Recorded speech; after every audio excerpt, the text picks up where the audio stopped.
दादा आप ओ CRPF sir, आप वोट डालने के लिए क्यों बोले हमको इसमें?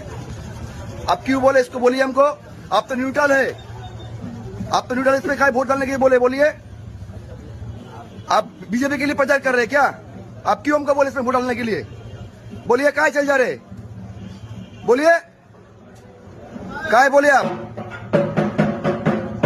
দেখুন, এই সিআরপিএফ ধরে বলছে এখানে বিজেপিকে ভোট দিতে হবে। এই তো বর্তমান পরিস্থিতি আমাদের।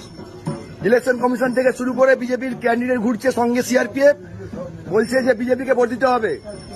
যখন আমি ধরলাম তখন বলছে না না, ভোট দেওয়া নেই, আমার সামনে ছিল, এনার সামনেই বলেছে।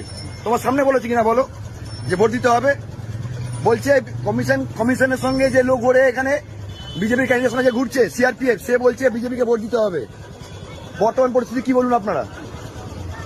একটা সিআরপিএফ হবে নিউট্রাল, তুমি বলছেন বিজেপিকে ভোট দিতে হবে, তাহলে কি করুন অবস্থা বলুন বিজেপির? সিআরপি